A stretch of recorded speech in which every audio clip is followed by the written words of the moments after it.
साथियों, हमारा विषय पातंजलि योग दर्शन के समाधिपाद के आज 47वें सूत्र पर हम चर्चा करेंगे। जानेंगे 47वें सूत्र में पातंजलि ऋषि हमें क्या सूत्र बता रहे हैं और उसकी क्या गहरी व्याख्या है। यानी जिस सुपर कॉन्शस से, जिस परम तत्व से, परम पिता परमात्मा से जो हमारी सृष्टि का सृजन हुआ है, जिसके मूल में परम तत्व जो है उसका साक्षात होता है, उसका ज्ञान होता है, यही ईश्वर दर्शन होते हैं, यही ईश्वर का साक्षात्कार करना होता है।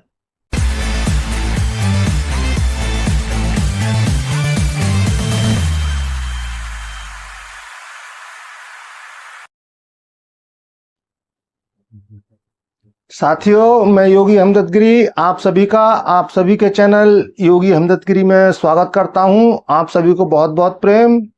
साथियों, हमारा विषय पातंजलि योग दर्शन के समाधिपाद के आज 47वें सूत्र पर हम चर्चा करेंगे।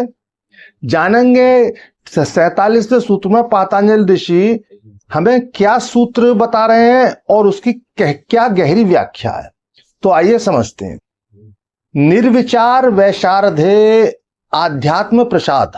यहाँ इस सूत्र का अर्थ है, जब निर्विचार की अवस्था हो जाती है, जब योगी निरंतर निर्विचार की अवस्था में स्थिर होने लगते हैं तो ज्ञान की प्राप्ति होती है, अनंत ज्ञान की प्राप्ति होती है।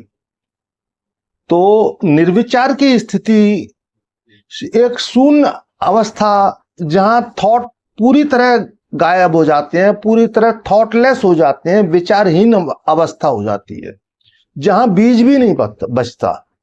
निर्बीज अवस्था, यहां कोई विकल्प नहीं है, सिर्फ शून्य है, शांति है। लेकिन इस निर्बीज विषय में, इस निर्बीज समाधि की अवस्था में जो भी विषय समक्ष होता है उसका ज्ञान स्वतः होता है, स्वतः उसका पूरा विज्ञान होता है। यहां कोई तर्क वितर्क नहीं होते, क्योंकि तर्क वितर्क सभी तर्क समाधि में होते हैं। निर्बीज समाधि में, निर्वितर्क समाधि में कोई तर्क नहीं होते, सिर्फ ज्ञान होता है। हमारा आज का साइंस भी इस चीज को स्वीकार करता है, इस बात को स्वीकार करता है। जब हमारा मन पूरी तरह शांत होता है तो हमारे माइंड में थीटा और अल्फा वेव्स एक्टिव होती हैं, और जब हमारा मन अल्फा और थीटा स्टेट में प्रवेश कर जाता है तो हमारी समझ, हमारी ज्ञान को समझने की क्षमता, हमारे मस्तिष्क की क्षमता उस समय बहुत गहरी हो जाती है, गहरी समझ हो जाती है हमारी। हम किसी चीज को बहुत गहराई से समझने लगते हैं, उसके मूल तत्व से समझने लगते हैं। और साथियों, ये वो अवस्था है, ज्ञान की वो अवस्था है जहां पर परम तत्व परमात्मा जो सुपर कॉन्शस है, यानी जिस सुपर कॉन्शस से, जिस परम तत्व से, परम पिता परमात्मा से जो हमारी सृष्टि का सृजन हुआ है, जिसके मूल में परम तत्व जो है उसका साक्षात होता है, उसका ज्ञान होता है, यही ईश्वर दर्शन होते हैं, यही ईश्वर का साक्षात्कार करना होता है।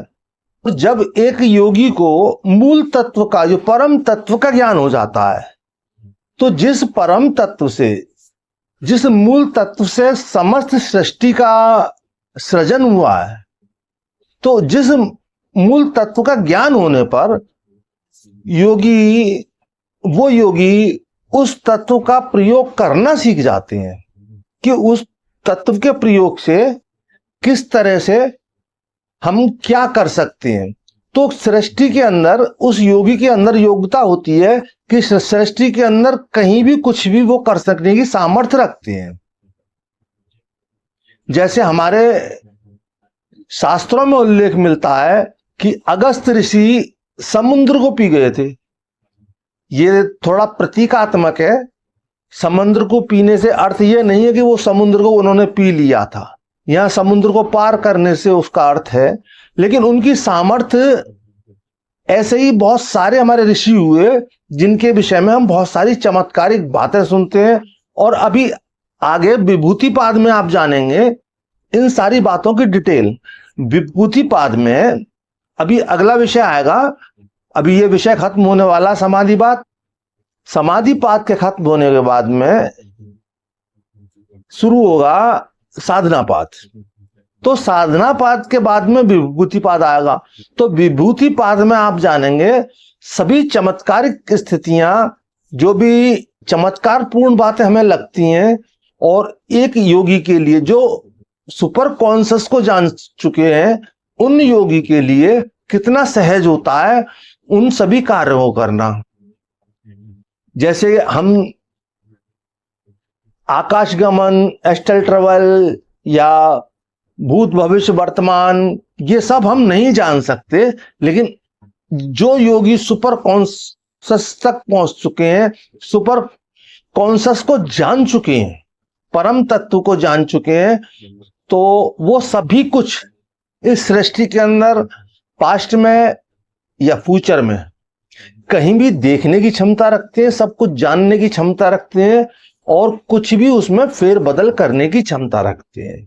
ऐसी अवस्था प्राप्त कर लेने के बाद में योगी अपने सभी कोषों का, पूरी सृष्टि का, अपने कोषों का यानी कि अपने स्थूल शरीर का, मय कोष का, प्राणमय कोष का, मनोमय कोष का, विज्ञानमय कोष, आनंदमय कोष, ये सभी 5 कोषों का ज्ञान करने के बाद समस्त सृष्टि का ज्ञान प्राप्त होता है। और इसी ज्ञान को प्राप्त करने से मोक्ष की प्राप्ति होती है, क्योंकि मोक्ष की प्राप्ति तब तक नहीं हो सकती जब तक हमें कुछ भी जानने के लिए शेष है। हम कुछ भी जानने से अनभिज्ञ हैं, तब तक हमें मोक्ष की प्राप्ति नहीं होगी। शब्दों से हम जान सकते हैं, पढ़ लिख कर सुनकर हम जान सकते हैं, लेकिन जो प्रत्यक्ष ज्ञान होता है, वास्तविक ज्ञान वही होता है।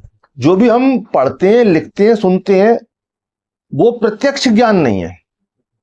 प्रत्यक्ष तो वो भी नहीं है जो आप देख रहे हैं। जो इन आंखों से आप देख रहे हैं वो प्रत्यक्ष मान सकते हैं आप कि स्पष्ट देख रहे हैं, लेकिन आप वो स्पष्ट नहीं देख रहे, क्योंकि हमारी आंखों की, स्थूल आंखों की एक क्षमता है, लेकिन हमारी अंतर्दृष्टि की स्थिति बिल्कुल अलग है। अंतर्दृष्टि से हम जो भी देखते हैं वो पूरी तरह वैसा ही दिखता है जैसा होता है। जैसे हम स्थूल आंखों से किसी वस्तु को देखते हैं तो वो वैसी नहीं दिखाई देती जैसी वास्तव में वो होती है। तो इस बात को हम गहराई से समझ सकते हैं कि हमारे लिए इस मूल तत्व को जानना कितना आवश्यक है। और इसके लिए पातंजलि ऋषि समाधि की सारी स्थितियों का वर्णन करते आए हैं। और अब आगे अगले विषय में हम साधना पाद में समझेंगे। अभी 2-3 सूत्र और रह गए हैं इस विषय में, उसके बाद हम साधना पाद में समझेंगे कि हमें किन किन साधनों से किस तरह की साधना करें, जो कि हम इतने डीप स्तर पर ज्ञान को इतने गहरे स्तर पर ग्रहण कर पाए, योग की इतनी ऊंची अवस्थाओं में पहुंच पाए। तो आज के विषय को आप ठीक समझे होंगे। समझने में कहीं चूक हुई हो या मेरे समझाने में कहीं कोई चूक हुई हो तो आप कमेंट बॉक्स में प्रश्न कर सकते हैं, मैं सभी के प्रश्नों के उत्तर देता हूं। तो इसके साथ ही आप भौतिक जीवन में खुश रहें, मस्त रहें, तंदुरुस्त रहें, और भौतिक जीवन में सभी कुछ अचीव करते हुए आध्यात्म के अनंत ऊंचे शिखरों को छुएं। इसी अभिलाषा और प्रेम के साथ आप सभी को प्रेम।